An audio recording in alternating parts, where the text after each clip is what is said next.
Hello students, welcome to Unimongs. मेरा नाम हीना है and I am your political science and legal awareness expert. तो previous कुछ sessions में हम लोगों ने ऑलमोस्ट 5-6 चैप्टर्स जो हैं वो आपकी क्लास 12th एनसीईआरटी के क्या किए, कंप्लीट कर लिए and I am pretty sure कि आप लोग साथ के साथ क्या कर रहे होंगे, रिविजन करते जा रहे होंगे एंड काफ़ी सारे क्वेश्चंस जो हैं उनको प्रैक्टिस कीजिएगा सो दैट जब सीयूईटी का एग्जाम होगा आपका फाइनल डे तो आप लोग कॉन्फिडेंट फील करेंगे जो भी टॉपिक्स हमने डिस्कस किए हैं उससे रिलेटेड क्वेश्चंस का आंसर करने में। तो हम लोग क्राइसिस ऑफ डेमोक्रेटिक ऑर्डर जो है उसको डिस्कस कर रहे थे। ऑलरेडी 2 सेशंस हम लोगों ने डिस्कस किए, मतलब 2 सेशंस में वो टॉपिक डिस्कस किया। आज के सेशन में हम लोग क्या करने वाले हैं, पार्ट 3। ठीक है भाई, तो आज पार्ट 3 जो है वो हम डिस्कस करेंगे, the crisis of democratic order part 3। और इस सेशन में हमें क्या सीखने को मिलेगा, जस्ट अ मिनट, यस। तो आज के सेशन में हम किस चीज़ की बात करेंगे, आज के सेशन में हम बात करेंगे कि भाई जो इमरजेंसी, जो कि मैंने आपको बताया था कि आर्टिकल 352 के तहत प्रेसिडेंट जो है वो इमरजेंसी लगा सकते हैं देश में अगर सिचुएशन जो है वो थोड़ी सी ऐसा लगता है कि भाई अब हैंडल नहीं हो रही है। ठीक है, तो उसके बारे में हम बात करेंगे कि देश में इमरजेंसी जो है वो कब लागू हुई, उससे पहले जितने जो भी सर्कमस्टांसेस थे हमने ऑलरेडी जो है वो डिस्कस कर लिए थे। ठीक है भाई, अब उसके बाद हम ये भी देखेंगे कि इमरजेंसी जो है वो होती क्या है। ठीक है, व्हाट इज इमरजेंसी, एंड उसके बाद जब इमरजेंसी लग गई तो उसके कॉन्सिक्वेंसेस जो हैं वो क्या हुए। सो हम लोग कॉन्सिक्वेंसेस ऑफ इमरजेंसी भी डिस्कस करेंगे और उसके बाद हम बात करेंगे किसकी, प्रिवेंटिव डिटेंशन की, एंड क्या ओपिनियन रही इमरजेंसी पे लोगों की, उसके बारे में भी हम क्या करेंगे, बात करेंगे। ठीक है, तो जैसे कि मैंने आपको हमेशा ही ये चीज़ बोली है कि जैसे हम हिस्ट्री भी पढ़ते हैं ना बच्चों, तो कोई भी इवेंट होता है तो उस इवेंट से पहले क्या कंडीशंस हुई हम वो डिस्कस करते हैं। ठीक है भाई, एंड उसके बाद उस इवेंट के बाद जो है वो क्या कंडीशन हुई हम वो डिस्कस करते हैं। तो सिमिलरली इमरजेंसी जो है वो क्या है, ठीक है, और इमरजेंसी जो है क्यों देश में डिक्लेयर की गई थी। मैंने आपको बताया था कि इंदिरा गांधी के इलेक्शंस को जो है वो इनवैलिड डिक्लेयर कर दिया गया था, अपील हुई थी, उसके अगेंस्ट मूवमेंट्स हुए थे, काफ़ी सारी चीज़ें हुई थी, है ना। तो उसके बाद इंदिरा गांधी जो है उन्होंने बोला था प्रेसिडेंट को कि क्या आप देश में इमरजेंसी लगा दीजिए। ठीक है भाई, सो आज हमने उसके क्या बोलते हैं, जो उससे पहले जो भी सिचुएशंस थी बिफोर इमरजेंसी वो डिस्कस कर ली थी। आज इमरजेंसी क्या है, उसके कॉन्सिक्वेंसेस क्या हुए, हम उनको डिस्कस करेंगे। ठीक है भाई, चलिए आगे बढ़ते हैं। यस, तो बात करते हैं किसकी, पहले तो इंडिया का मैप हम देख लेते हैं। मैंने हमेशा आपको बोला है क्या कि भाई इंडिया का जो मैप है ना उसको आपको क्या करना है, बिल्कुल अपने ब्रेन में अच्छे से फीड कर लेना है कि नॉर्थ से साउथ और वेस्ट से ईस्ट। ठीक है भाई, जितने भी स्टेट्स हैं उनको क्या असेंडिंग डिसेंडिंग ऑर्डर में, नॉर्थ टू साउथ और वेस्ट टू ईस्ट। ठीक है, सबसे बड़ा स्टेट कौन सा है एरिया वाइज या पॉपुलेशन वाइज, या सबसे छोटा स्टेट कौन सा है एरिया वाइज और पॉपुलेशन वाइज, किस स्टेट की क्या कैपिटल है, ये याद रखना है। एंड क्या करना है बच्चों, जो पूरा का पूरा फोकस जो है ना वो किस पे रखना है, हमें नॉर्थ ईस्ट पे ज्यादा फोकस रखना है। ऐसा क्यों, क्योंकि देखिए ना, मतलब छोटे छोटे से स्टेट्स हैं एंड इतनी इतनी माइन्यूट माइन्यूट सी जो है आपका इंटरनेशनल बॉर्डर जो है उसके साथ कनेक्ट है सारे के सारे स्टेट्स, इनकी कैपिटल में सबसे ज़्यादा कंफ्यूजन होता है और मतलब हम भूल जाते हैं कि अच्छा असम कहाँ पर है, नागालैंड कहाँ पर है, मिजोरम जो है वो कहाँ पर है, तो इनकी लोकेशन में कंफ्यूजन जो है वो ज़्यादा हो सकता है। ठीक है, चलिए, तो ये हो गया इंडिया का मैप। अब बात करते हैं इमरजेंसी की। ठीक है भाई, तो डिक्लेरेशन ऑफ इमरजेंसी, इमरजेंसी जो है वो किस तरीके से डिक्लेयर हुई, तो 12 जून 1975 को, 12 ऑफ जून 1975 को क्या हुआ, justice Jagmohan Lal Sinha of the Allahabad High Court declared Indira Gandhi's election to the Lok Sabha invalid. This decision create a political crisis. अब प्रीवियस कुछ क्लासेस में हमने क्या डिस्कस किया था कि जो 1970s वाला जो डेकेड आपका रहा वो कैसा रहा, वहां पे पॉलिटिकल क्राइसिस रहा देश में, मतलब पॉलिटिकल क्राइसिस मैं कह सकती हूं या फिर पॉलिटिकल टर्मोइल जो है वो हमको देखने को मिला। ठीक है भाई, किसमें, देश में। ऐसा क्यों हुआ, क्योंकि 12 जून 1975 को कौन से हाई कोर्ट ने, this you have to keep in your mind, Allahabad high court ने, ये इंपॉर्टेंट है, ये सीयूईटी ने पूछा भी हुआ है। ठीक है भाई, तो इलाहाबाद हाई कोर्ट ने क्या किया, उन्होंने बोला कि ये जो इलेक्शन है वो आपका क्या है, इनवैलिड है। मैंने बताया था आपको प्रीवियस क्लास में कि इसके अगेंस्ट क्या हुआ, अपील हुई, है ना। तो इसके अगेंस्ट आपकी क्या हुई भाई, अपील हुई कहाँ पे, सुप्रीम कोर्ट में। ठीक है, चलिए, हाँ जी, तो अपील हुई सुप्रीम कोर्ट में, ठीक है। तो सुप्रीम कोर्ट ने तब तक क्या बोला कि भाई इंदिरा गांधी जो है वो आप जो है वो एमपी रहोगे, कब तक, जब तक कि फाइनल ऑर्डर जो है वो हमारी तरफ से नहीं आ जाता है, राइट। तो अब पहले तो ये देख लेते हैं कि इमरजेंसी जो है वो होती क्या है। सिंपल सी बात है भाई, देखो जब भी कोई ऐसी पॉसिबिलिटी होती है कि देश को कोई भी थ्रेट है, भाई जैसे बाहर से कोई कंट्री हमारे ऊपर अटैक कर सकती है ना, या अंदर ही बोलते ना इंटरनल डिस्टर्बेंसेस, अंदर ही दिक्कत हो गई, कोई लोग जो हैं वो रिवोल्ट कर रहे हैं, रिवॉल्यूशन हो रहा है देश में, इन जैसे पॉलिटिकल क्राइसिस हो गया, जुडिशरी और लेजिस्लेचर का टसल हो गया, ये सारी चीज़ें हुई, ठीक है। या कोई इकोनॉमिक प्रॉब्लम आ गई है ना, कि पैसे की तंगी हो गई, भाई बहुत ज़्यादा फाइनेंसेस जो हैं वो कंट्री के मैनेज नहीं हो रहे हैं। So in that case article 352 constitution के पार्ट 18th में दिया हुआ है, पार्ट 18th में क्या मेंशन है, आर्टिकल 352 को जो है वो इन्वोक किया जा सकता है और देश में क्या इमरजेंसी लगाई जा सकती है, ठीक है। कौन डिक्लेयर करता है, प्रेसिडेंट डिक्लेयर करते हैं, ठीक है भाई। जब प्राइम मिनिस्टर या जो कैबिनेट होती है हमारी मिनिस्टर्स की, वो क्या, वो रिकमेंड करते हैं प्रेसिडेंट को कि भाई अब सिचुएशन जो है बड़ी प्रिकैरियस हो गई है ना, मैनेज नहीं हो रहा है, तो आप क्या करो, आप इमरजेंसी लगा दो देश में, ठीक है भाई। So all the power goes in the hands of the central government. इसका क्या मतलब है, देखो जनरली क्या है, सेंट्रल गवर्नमेंट जो है वो किसके लिए काम करती है, पूरे देश के लिए काम करती है, और हर स्टेट की अपनी अपनी एक स्पेसिफिक गवर्नमेंट होती है जो कि स्टेट स्पेसिफिक होती है ना। तो लेकिन स्टेट गवर्नमेंट अपने हिसाब से काम करती है और सेंट्रल गवर्नमेंट अपने हिसाब से काम कर रही है, अपने अपने मतलब एरिया में काम करते हैं। लेकिन जब भी बच्चों इमरजेंसी लगती है आर्टिकल 352 के तहत, जिसको क्या बोला जाता है, नेशनल इमरजेंसी बोला जाता है ना। तो जब भी देश में नेशनल इमरजेंसी लग जाती है तो उस केस में सारी की सारी पावर जो है वो किसके पास आ जाती है, सेंट्रल गवर्नमेंट के पास आ जाती है, ठीक है। मतलब किसी स्टेट से रिलेटेड भी कोई डिसीजन लेना होगा तो वो कौन लेगा, सेंट्रल गवर्नमेंट लेगी, क्लियर, ठीक है भाई। सो इसके साथ क्या हुई भाई, अब जैसे ही इमरजेंसी की घोषणा हो गई तो पूरी सिचुएशन देश में क्या हो गई, चेंज हो गई, क्लियर है इतना, हाँ जी। अब जब इमरजेंसी लग गई तो उसके कॉन्सिक्वेंसेस क्या हुए, मतलब क्या चेंज आता है इमरजेंसी लग जाती है तो। मैम एक तो ये हो गया कि सारी पावर किसके पास चली गई, सेंट्रल गवर्नमेंट के पास चली गई। अपार्ट फ्रॉम दैट कुछ फंडामेंटल राइट्स, मैंने प्रीवियस क्लास में आपको बताया था कि फंडामेंटल राइट्स जो है वो क्या होते हैं।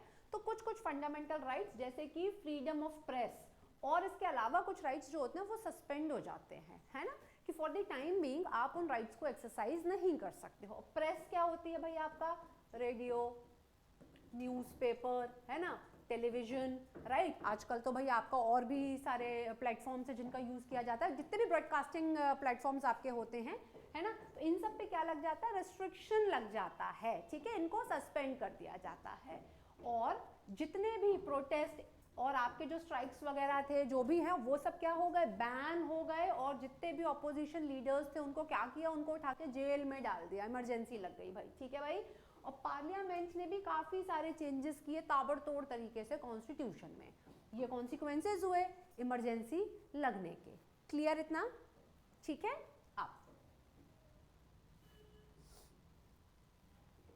हाँ, so prior approval of government was needed to publish any article. मैंने बताया ना कि प्रेस के ऊपर क्या कर दी, रोक लगा दी। तो उस क्या किया बेसिकली कि प्रेस को, न्यूज़पेपर्स को कोई भी आर्टिकल पब्लिश करना है, कुछ भी पब्लिश करना है तो आपको क्या करना पड़ेगा, जस्ट अ मिनट, यस, तो आपको गवर्नमेंट की क्या लेनी पड़ेगी भाई, परमिशन लेनी पड़ेगी, है ना, प्रायर अप्रूवल लेना पड़ेगा कि क्या हम इसको पब्लिश कर दें या ना पब्लिश करें। तो इसको क्या बोला जाता है, इसको प्रेस सेंसरशिप जो है वो बोला जाता है, ठीक है भाई। और जो ऑपोजिशन लीडर्स थे उनको क्या किया गया, उनको जेल में डाल दिया गया, मैंने आपको बताया था, ठीक है भाई। लोगों को क्या किया, आपको डिटेन कर लिया, उठा के जेल में डाल दिया बाय यूजिंग प्रिवेंटिव डिटेंशन।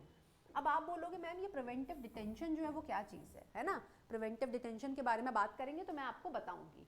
और मैंने आपको क्या बोला था कि कॉन्स्टिट्यूशन में कुछ चेंजेस किए गए। क्या चेंजेस किए गए कॉन्स्टिट्यूशन में, आपका जो प्रेसिडेंट का, वाइस प्रेसिडेंट का और प्राइम मिनिस्टर के जो इलेक्शंस थे, अब बोल दिया गया कि आप उनको चैलेंज नहीं कर सकते हो। अब देखो ऐसा क्यों हुआ, क्योंकि इंदिरा गांधी के इलेक्शंस को चैलेंज किया गया था, तो पार्लियामेंट ने क्या किया, तुरंत के तुरंत चेंज कर दिया, ठीक है भाई। और उसके बाद क्या, जो जैसे सरकार कितने साल के लिए चुनी जाती है, 5 साल के लिए, तो भाई ये भी चेंज कर दिया गया कि वो 5 साल नहीं, उसको क्या कर दो, उसको 6 इयर्स कर दो। तो ये सब हुआ किस दौरान, इमरजेंसी के दौरान, ठीक है ना।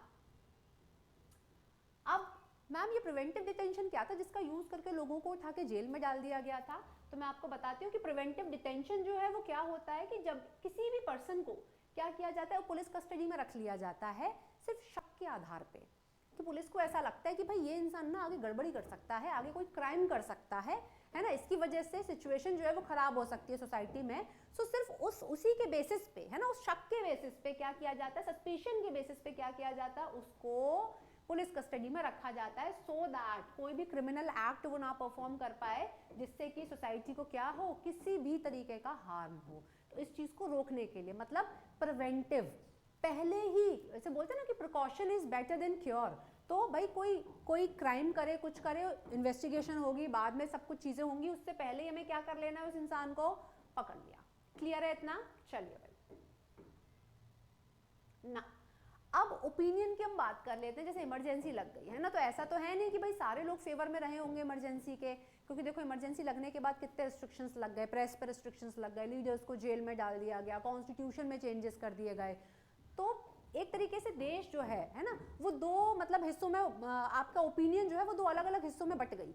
कुछ जो लोग थे वो लोग क्या, वो इमरजेंसी को फेवर कर रहे थे कि नहीं नहीं जो इमरजेंसी लगी है दैट इज फाइन, वो लगनी चाहिए थी, सिचुएशन ज़्यादा खराब हो गई थी।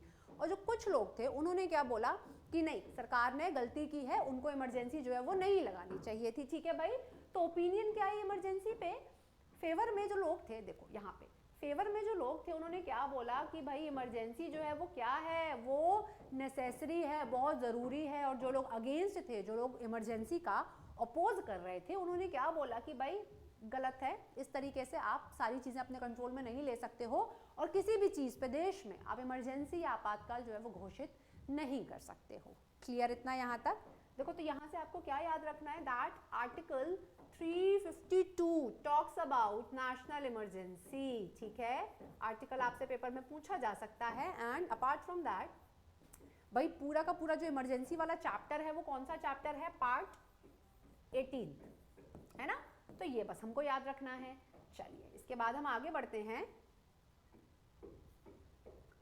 फेवर में जो लोग थे उन्होंने अपने क्या कंटेंशंस रखे, उन्होंने क्या क्या बोला, जरा इसके बारे में हम बात करेंगे। उन्होंने बोला कि भाई देखो बार बार आप लोग क्या कर रहे थे, रैलियां निकाल रहे थे, है ना, सरकार के अगेंस्ट काम कर रहे थे, स्ट्राइक्स कर रहे थे। ठीक है, रेलवे की स्ट्राइक हुई थी, हमने डिस्कस किया था, स्टूडेंट्स ने प्रोटेस्ट किया था एसेंशियल कमोडिटीज को लेके, करप्शन के चार्जेस लगाए थे। तो जो लोग फेवर में थे उन्होंने बोला सरकार ने सही तो किया, आप लोग सरकार को काम ही नहीं करने दे रहे थे, है ना, कभी रैली कर रहे थे, कभी स्ट्राइक कर रहे थे, तो सरकार काम नहीं कर पा रही थी। ठीक है भाई, और इसीलिए, और जो लोग फेवर में थे इमरजेंसी के, उन्होंने बोला कि यही सारी चीज़ों का मौका उठा के ऑपोजिशन ने क्या किया, इंदिरा गांधी को हटाने का एक, बोलते ना कि एक प्लान बनाया सॉर्ट ऑफ, राइट। और इंटरनेशनल कॉन्स्पिरेसी है भैया देश को तोड़ने की, बाहरी लोगों का भी हाथ है इसमें, है ना, कि भाई अंदर जो है वो पूरा सिचुएशन जो है बड़ी प्रिकैरियस सी हो जाए तो फिर तो अपने आप ही इमरजेंसी लगेगी, है ना। ठीक है भाई, और इमरजेंसी, यस ये बहुत इंपॉर्टेंट पॉइंट है कि सीपीआई ने इमरजेंसी को क्या किया था, सपोर्ट किया था। CPI is your communist party of India. ठीक है भाई, ठीक है भाई, चलिए। हाँ, और ये भी बोला गया कि क्योंकि इतना क्योस हो गया था देश में, इतनी ज़्यादा दिक्कत हो गई थी, उसी की वजह से जो सरकार का जो फोकस था, जो डेवलपमेंटल वर्क्स थे ना, उनसे शिफ्ट होके सरकार का फोकस किधर चला गया भाई, ये क्योस को हैंडल करने में चला गया, है ना। मेन काम सरकार का क्या होता है, डेवलपमेंटल वर्क करना, काम करना for the good of society, for the welfare of citizens, right. तो इन सारी चीज़ों से सरकार क्या हो गई भाई, डाइवर्ट हो गई, डिस्ट्रैक्ट हो गई, शिफ्ट हो गई। तो ये सारे पॉइंट्स उन लोगों ने बोले जो कि इमरजेंसी को क्या कर रहे थे, फेवर कर रहे थे। ठीक है भाई, अब इसके बाद जो लोग अपोज कर रहे थे इमरजेंसी का, जिन लोगों ने बोला कि भाई ये जो इमरजेंसी लगी है ये गलत है, उन लोगों ने क्या बोला बच्चों, उन्होंने बोला कि भाई इंदिरा गांधी ने कॉन्स्टिट्यूशनल प्रोविजंस का क्या किया है, मिसयूज किया है, क्योंकि वो इतनी पावरफुल पोजीशन में थी तो उन्होंने अपनी पोजीशन का गलत इस्तेमाल किया है ना। तो ठीक है, और क्या चीज़ भाई, जो पावर्स थी वो देश के लिए थी, पर उन्होंने पर्सनल यूज के लिए उन पावर्स को एक्सरसाइज किया, ये चीज़ बोली गई। और भाई डेमोक्रेसी है, for the people by the people, लोगों को अगर कोई चीज़ अच्छी नहीं लग रही है सरकार की हुई, तो लोगों के पास पूरा अधिकार है भाई सरकार को बोलने का कि आपने ये किया है, ये हमको समझ में नहीं आ रहा है। अब वो स्ट्राइक के मोड से करें, वो रिवोल्ट करें, वो चाहे कुछ भी करें, है ना। तो एक डेमोक्रेसी में किसी रिवोल्ट को, किसी भी रिबेलियन को क्या करना, सप्रेस करना इज नॉट राइट। ये बोला गया उन लोगों के द्वारा जो कि इमरजेंसी को क्या कर रहे थे, अपोज कर रहे थे, ठीक है। और उन लोगों ने ये भी बोला कि भाई देखो क्यों आप इन प्रोटेस्ट को और इन सब चीज़ों को गलत बोल रहे हो, ये जो प्रोटेस्ट किए गए थे ये तो सही थे ना, क्यों, क्योंकि कोई वायलेंस तो हुई नहीं थी, हम तो शांति से अपनी बात सामने रख रहे थे सरकार के, फिर ये क्यों ऐसे इस तरीके से किया गया, ठीक है भाई। और दूसरी बात ये कि भाई देखो लॉ एंड ऑर्डर मेंटेन करना, ये जो डिपार्टमेंट है किसका है, मिनिस्ट्री ऑफ होम अफेयर्स, गृह मंत्रालय का है। उन्होंने तो कुछ ऐसा बोला ही नहीं ना कि लॉ एंड ऑर्डर की सिचुएशन खराब हो गई है देश में या हम कैसे काम करें, ठीक है। जब उनकी तरफ से ऑफिशियल कोई स्टेटमेंट ही नहीं आया तो क्यों इमरजेंसी लगाई गई। तो ये सारे पॉइंट्स उन लोगों ने बोले जो लोग इमरजेंसी का क्या कर रहे थे, अपोज कर रहे थे। क्लियर है इतना। तो देखो आपको क्या करना है, जो फेवर वाले पॉइंट हैं आपको वो भी ध्यान रखने हैं, जो अगेंस्ट वाले पॉइंट्स हैं वो भी याद रखने हैं।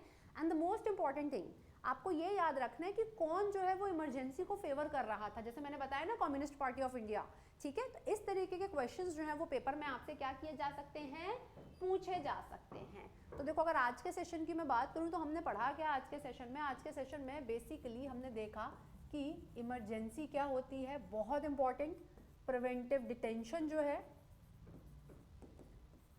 हमने उसके बारे में बात की, ठीक है।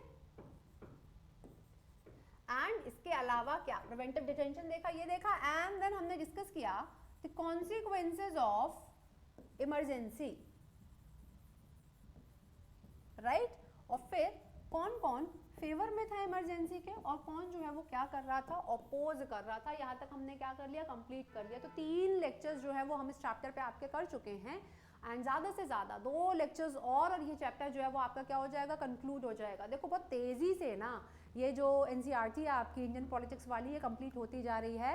It is my humble request, साथ के साथ पढ़ते जाओ, है ना, ताकि थोड़ा सा कॉन्फिडेंस आ जाता है भाई, और बर्डन नहीं होता है। पहले से कॉन्फिडेंस पता है कैसे आता है कि पहले से पढ़ा हुआ है, रिवाइज किया हुआ है, जब कोई आपसे कुछ पूछेगा तो आपको चीज़ें आएंगी ना, तो और मतलब मोटिवेट हो जाओगे कि अरे चलो इतना मैंने पढ़ लिया, थोड़ा सा ही बचा हुआ है। और फिर अपने डी डे वाले दिन तो क्या भाई, आप सुपर कॉन्फिडेंट फील करोगे और एग्जाम तो ऐसे केक वॉक जैसे हो जाएगा आपके लिए, ठीक है।